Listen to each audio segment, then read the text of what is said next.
Hey YouTube, it is Encrypted Angels. I am Dax in the Encrypted Angel system, and today I am going to cover our internal world.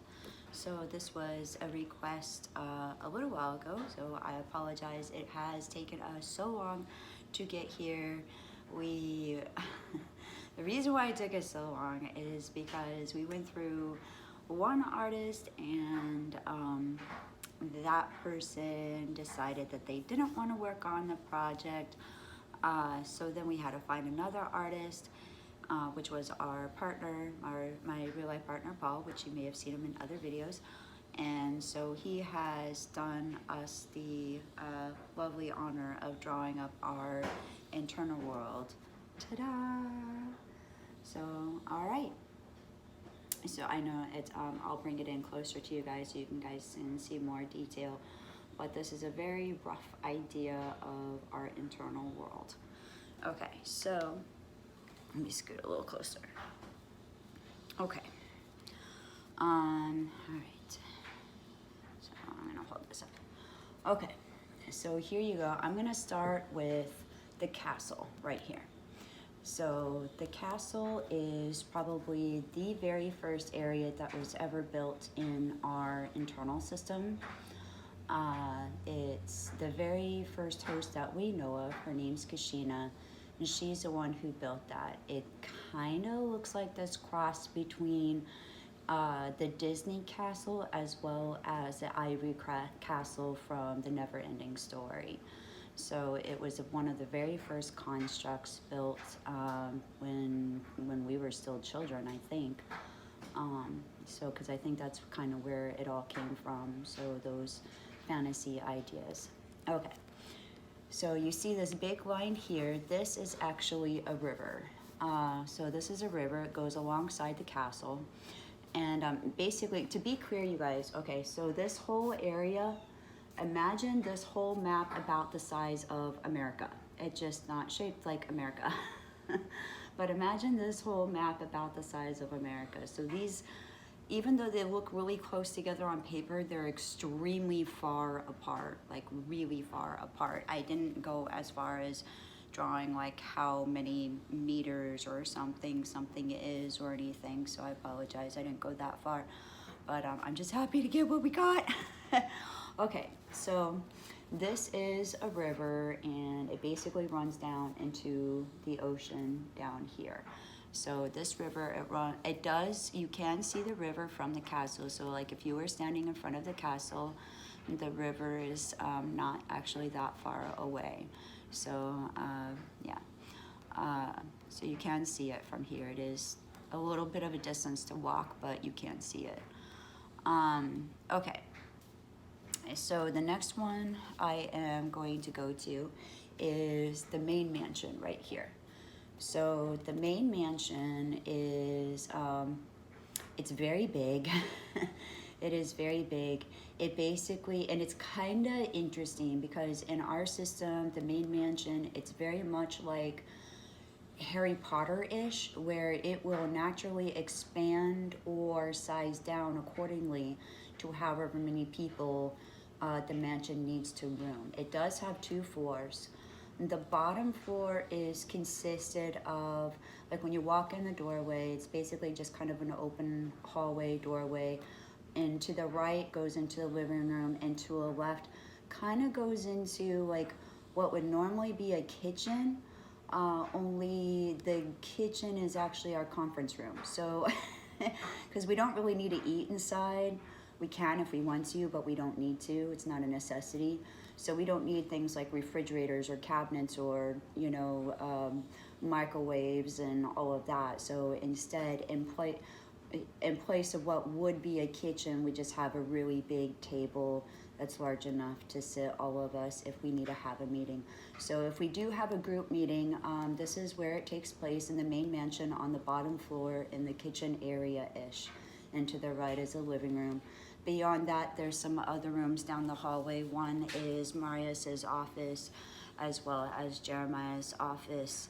There's also a library on the bottom floor, and it's basically, the library consists of, well, it consists of a lot of things. Like, much like a library, it does have like regular books and movies that you can check out and everything. So it's like over the years, when we go and watch a movie on TV or at the movie theater, we can sort of like mentally record it in our head and put it on like a DVD on the side and put it in the library, and people can watch it from the library if they want to. So it's kind of like our end all be all video store, library store, you know, whatnot.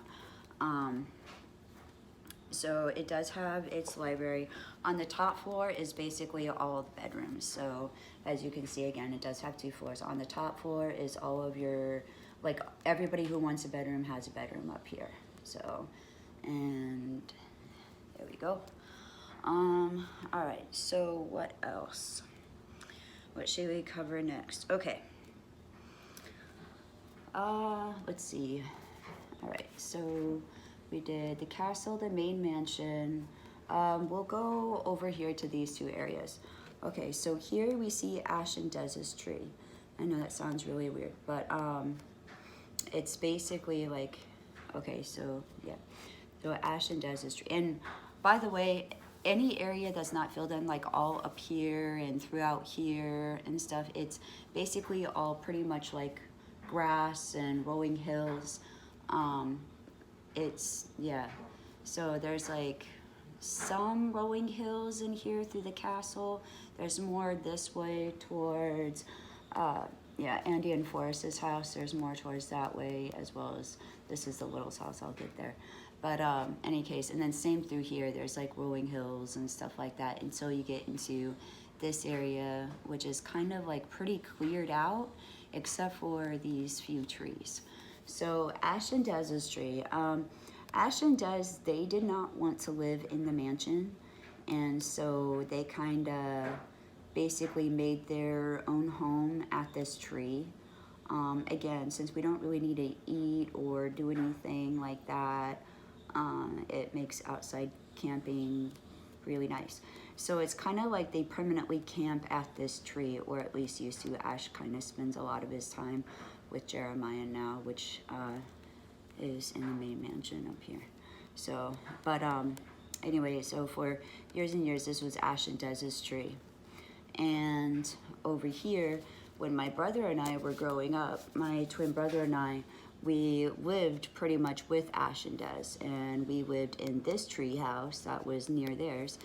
They don't have a tree house here. They just kind of like hang out, and they'll just lean up against a tree and talk and hang out and stuff, or in this general area. So in this tree house is where my brother and I spent our childhood. So hanging out here, it's pretty much where we grew up, and Ash and Dez watched over us as best as they could. Oh, sorry, I thought I had the, okay. All right, so I may as well go into this one. Well, okay, I have to explain this area here. So if you walk a good distance this way, there's, it's, as you get a little bit further, there is a bunch of trees, and there's a whole bunch of trees. But then there's this clearing of trees, and it's just like, it's just almost like a circle of clearing of trees. And in the middle of that is this hole in the ground. And basically, this hole in the ground is how you get to what we call the London area, which we did not draw out the London area, but it's only a couple of streets each direction. And that's where my brother and I live now. We have taken up an apartment in the London area. So that is where we are at now. This area over here, this one is, well, it's the beach house, but this one's pretty significant. This is where we switch at. So if we go in and out of the body, this is where we go. So it's it's very open. It doesn't look like your normal beach houses or things like that. It's like, it's very open. There's almost like these Greek column pillars, you know, stuff. There's like these chiffon curtains kind of floating about, whatnot. There's this huge Buddha statue that's sitting smack in the middle. And there is more of like a living room and another room that sort of goes off a little bit off to the side in what would normally be, again, like a kitchen, but we don't really need kitchens. So it's just kind of there. But anyway, so that is the beach house, but really this is where we switch in and out of. So there's that. When my brother and I, when we were younger, we wanted a pirate ship. So who wouldn't after watching Pirates of the Caribbean, right? So what can I say? We were geeks. So we really wanted to, we wanted a pirate ship. And so that is exactly what we built inside. So down here, let's see, yep, down here is the pirate ship. And we've had much fun taking that out and sailing throughout the years. So just going out on the pirate ship and go sailing for a while, for a couple days or whatever. It's pretty relaxing. So it was fun. It was really fun. We haven't done that in a while, but it's still there. So, and anybody could use it, like anybody else in the system. If they wanted to go and boat around on the pirate ship, they're more than welcome to, but it just seemed like my brother and I, we were the ones that was mostly interested in it, so that's what we did. All right, so let's see, what else? Oh, okay, these few over here is what I still need to cover. All right, so over here, you'll see Andy and Forrest's house. We just labeled it Andy and Forrest's house, but really Harley also lives there. So Harley's short for Harlequin, but yeah, so Andy, Forrest, and Harley all live in that house. And that house, yeah, that house is kind of close to the Littles' house, which is right there. So that house is kind of close to the Little house. And so it's still a good distance away. Like if you were to walk there from Andy and Forrest's house to the Little's house, it'd probably be like a couple blocks, you know, like 2 blocks or something, 2-3 blocks, something like that. And then this pond is significant. I had to put this pond in there. It's kind of an eerie pond. It's like eerie and weird. And the pond has, I don't know how to explain it. It has these unique properties. Like, first of all, you can breathe underwater. However, what we have also discovered is that if you go inside the pond, then it's not your choice of when you come back out of the pond. So it's basically the pond decides when you can be released from it. So it's, and then from talking from people in our system, I've never been in it, but Andy has, and also Forrest has also been in the pond. And when they went in the pond, they were gone from our system inside. They were like in this cocoon sleep inside the pond for almost a year and a half. It was close to 2 years, it was getting there. So I think it was about a year and a half, because I know it was over a year or close to 2. But yeah, so they went into that pond. They said that when they were in there, it was very peaceful though. So they said it was like kind of like meditation. It was really peaceful, very relaxing and healing. So they felt healed from it in some ways, like when they both came out of the pond. So they both felt healing from it.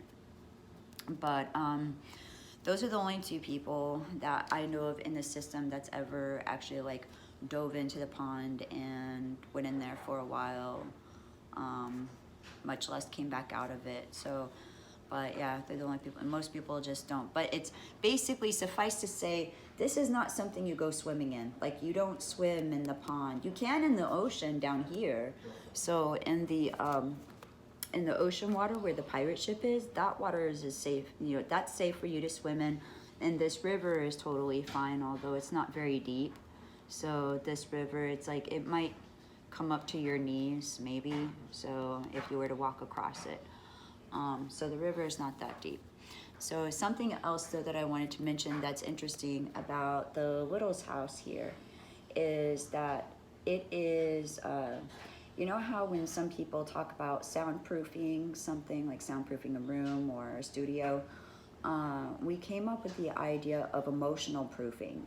So, and this was to keep our Littles safe from anything that was going on the outside, obviously over in this direction. So it's even though this is still a good distance away, they still, if something major was going on, some kind of trauma or situation that was triggering us or something, then the littles, it wasn't enough that they went to their house to just go to their house.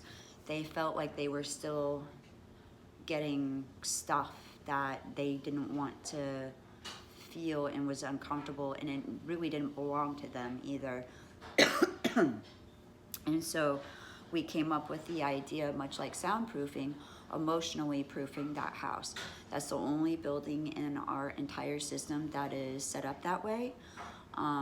But yes, it is actually, if there is, basically if a shitstorm is going on the outside, if I'm going to be honest, if a shitstorm is going on the outside and you go into the little's house, then you're somewhat kind of protected from that a little bit, or a lot actually. So it's like if you were already hit by it, it's not going to take away from already feeling it.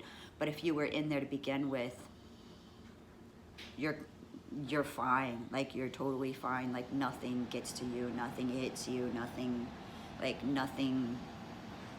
penetrates those walls, basically keeping it safe. So as our intention was. So yeah, there was no other building that was done like that, just that area. So, and I think that pretty much wraps up the majority of the inside. Basically everything, like I said, is sort of like grassy and fields. It's very dreamy like. If you kind of Google like fantasy forest, or you know, maybe something like that, like fantasy forest, then perhaps you might find images that sort of look like stuff on the inside. Sorry, I'm starting to dissociate a little bit. All right, so there you have it. There is our internal world in a nutshell. I know it looks like, to us it's huge inside because it's just like, it's really far away from, most of these constructs are really far away from each other. But I have to say, when we were working with both artists actually, and we started seeing what our internal world looked like on paper, it was a lot more than what we thought it would be. So like a lot more. Oh, by the way, our main house also, it contains a like movie theater inside of it as well. That's on the bottom floor too. So there's a movie theater in there. That kind of, it goes with the library. So it's, if we want to watch movies from the library. But also though, like everybody has their own TVs inside. Like they have their own TV, they have their own TV. The main house has its own main like living room TV, but also each person in their own bedroom, if they want their own individual TV in their bedroom, then they have that as well. So that's the reason why I'm saying like everybody has their own TV.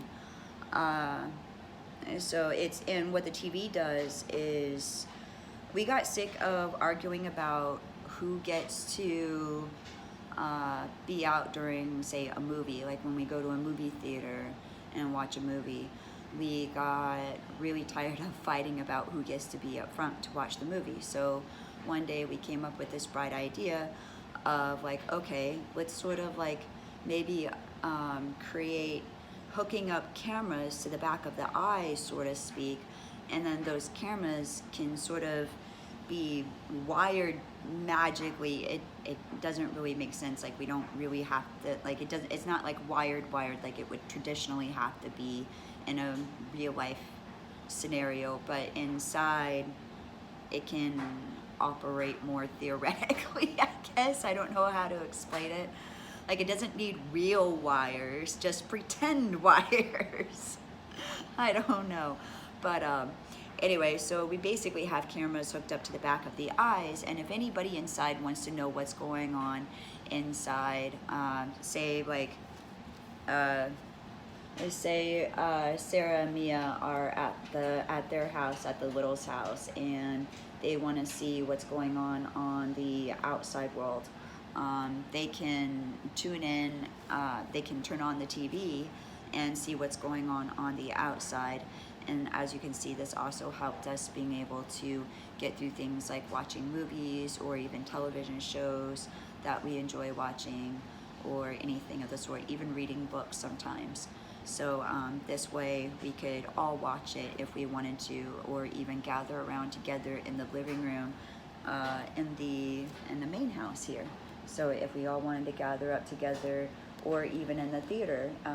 So sometimes we would gather in the theater and the inside if we're going to the movies on the outside, so we can watch a movie together as a system, or at least whoever wasn't busy and wanted to go or see that particular movie. Again, not all of us have the same interests, so one person might really enjoy watching action and adventure while another person prefers romantic comedy or something.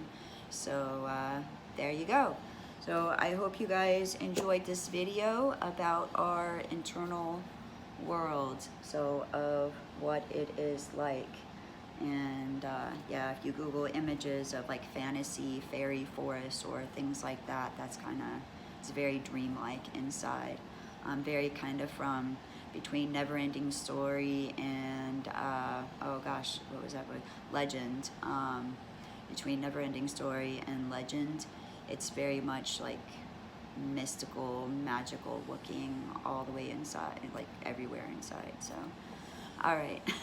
Thank you so much, everybody. Bye. Bye bye. So take care. All right, see you guys next time.